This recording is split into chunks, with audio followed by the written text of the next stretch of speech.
Another week. It's flown by. It's Friday. And I'm up after a late night. Because it's just the way it is. I have a good night and I try to sleep, but it'll take me a couple nights to recover. First and foremost, I want to pay respects to the memory of Nelson Mandela. He passed away yesterday. In my mind, Nelson Mandela is a perfect example of the kind of leader the United States does not have.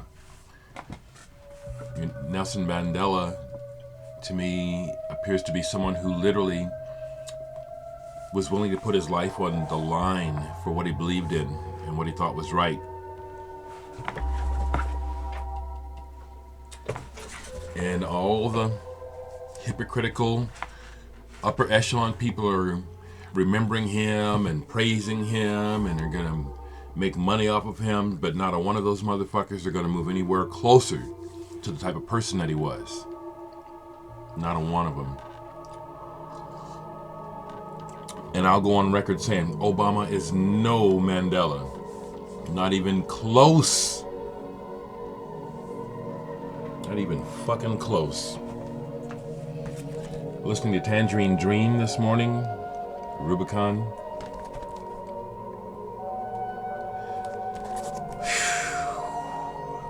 Several things to share with you. I got some VCLT, and for the person who sent it to me, VCLT stands for Vinyl Community Love Train. I want to talk about the show last night, but I'll do the VCLT first. A musician, as it turns out, by the name of Todd Christopher, bought my records recently. And he unexpectedly sent me a package back. Excuse me, gotta get everything together here. He sent me a package back. In it was a 12-inch by Susie and the Banshees, Cities and Dust. Thank you, I already have this import, but this is American, so thank you very much. But he sent me some of his music, which is the best, plus a nice little note. And I want to share that I really like this music. He also has a band called The Casual Distractions, so I will do a little promotion for you, Todd. The Casual Distractions. Check them out online, thecasualdistractions.com. But what he sent me that so knocks me out is this single. And it's nice. He sent me two of them. They're numbered 500. He sent me 421 and 422 out of 500. And this is called Black Citrus. Todd Christopher, Black Citrus. Play loud at any speed. And this is wonderful. This is very much in the same territory of what I'm doing with Sonospheres. It's great sound work. It really is. It's juicy. This is really good. And I did tell Todd that I would tell folks about this, but that I'm going to keep both of these because each cover is unique. So at this time, I'm going to keep both copies. And if and when the time is to give it to someone, I'll know when. But Todd Christopher, very nice surprise. Really good soundscape work. Sound cut up, music concrete, whatever you want to call it. Really nice. And he also said that if anyone's interested in getting a hold of these, I'll put his email address. He said to pass on his email address. I recommend it, seriously. Also, like almost everybody else, if you look him up, you can find him on Bandcamp. You can find almost anyone online now to hear. He also sent me a CD that he made, Instruction Shuffle, Open Sad Circuit. It's another, I've only just scratched the surface of this one, but it also impresses me. Thank you for sharing your work with me, Todd. I do like that. And it does make a difference in checking out other people's music.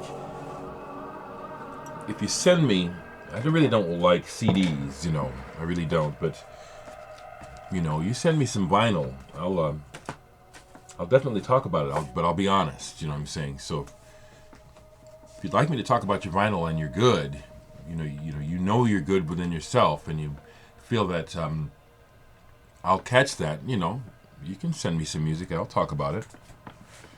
I'll talk about it honestly. With that in mind, last night the show with Indrima and Cursive and also our local band Lightning Bug played. Fantastic. I've seen Cursive a bunch of times. This is the second time I've opened for them in a band, but this is the best they've sounded to me, and they were great last night. Tim Casher's songs are very much about the words, but also, thankfully, the structure. Some of his songs are really kind of strange. I like that. I had a Cursive album a while back, and I traded it. I probably bought the wrong one. And last night I was going to try to do some trading, but at the end of their set, you know how it is. It was joyful, and it was like you just let people revel in the moment. You know, I'll catch Matt McGinn soon. I will say this though, that I spoke to Tim Casher about my idea, you know, regarding my residency at this art space in Greater North Omaha. And I pitched him the idea that I'd like to do a show or a couple of shows where I can draw the greater white audience of Omaha to this part of Omaha. Some people come down there, but a lot of people still have misperceptions. Their perceptions are wrong about North Omaha. And I said I'd like to put on a show with him, Tim Casher, or Connor Oberst, any of those guys of that ilk who are fairly successful out of Omaha, recognized so, do well when they play live, but have them come down and play in North Omaha. And Tim said he's open to it. I didn't realize he still doesn't live in Omaha. He said, I live in Chicago, so we're going to have to work it out. But he was really open to the idea, and that's what I'm happy to share, is that he liked the idea and said, yeah, I'd love to do it. You know, we just have to kind of work it out schedule-wise, you know. So there'll probably be something to happen next year.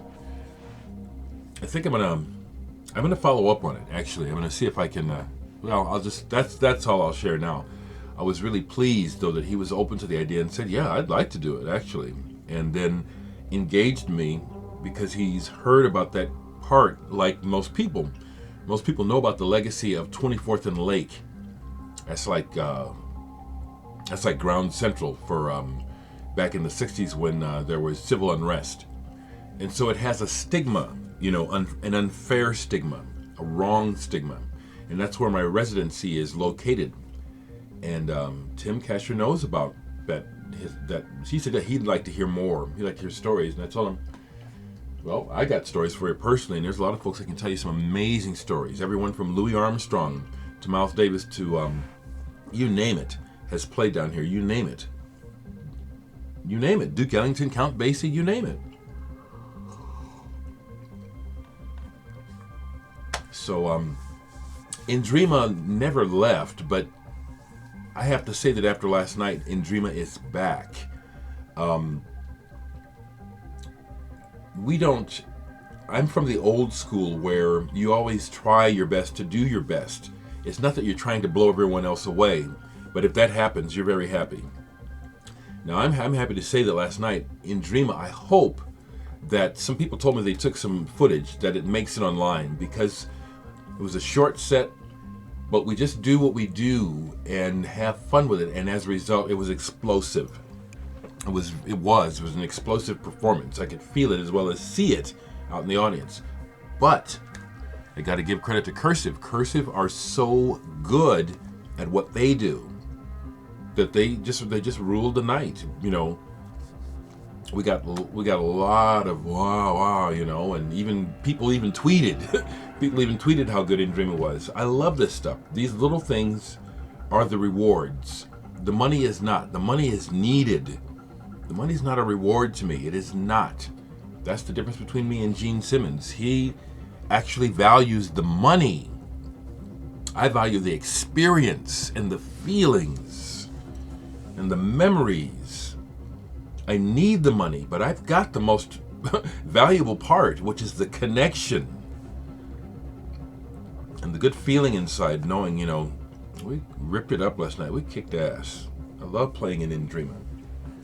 So, the waiting room, trying to look in to see, well, we got to get you guys back here in January, Yeah, they do. Yeah, they do, because Indreama is a real organic band. It's not an industry. I'll say this on record, and if any of the folks from Mickey Blossom sees this, you know what I'm talking about. I love you guys, but I feel for you because you're on that treadmill now. You're a part of the industry, and it's not pleasant, and I want no part of that. Where you show a bit of success and then everyone that's associated with it just expects more and pressures you, which completely takes you away from the art of what you were doing and the pleasure of it. I'm not interested I'm already successful on a grand scale in my mind, and that's all that matters, is because I can't see the world through anyone else's mind. It's just the point I keep trying to make that I think some people just can't understand. We live in the mind. For example, if I encounter someone who disapproves of me, well, I only have to be bothered with their disapproval as long as I'm in contact with them. But I'm not transferring their mental thoughts to me. I approve of me. They're not going to make me disapprove of me because please, see what I'm saying? I think this is powerful stuff, because the world is still, people are still victimized by others not knowing this simple little fact. Don't let others make their reality stronger than yours. Especially if they're doing you wrong. We live in the mind, people. We live in the mind. That's why some people think that Bruce Springsteen is great, and why I see his greatness, but Lord have mercy, please don't make me listen to that man's music. That's because of our mental framework where we're living is different. It's not a put down of Bruce, which brings to mind, I made that video about Phil Collins yesterday, and sure enough, on Facebook, in the Facebook community, someone, I don't know who this person is, made a comment, and it turned into a big fight. And I'll tell you what, people really disappoint me in that sense. I thought we're supposed to be adults, and it just pisses me off. I'll say it like this: how the average person is so uninsightful.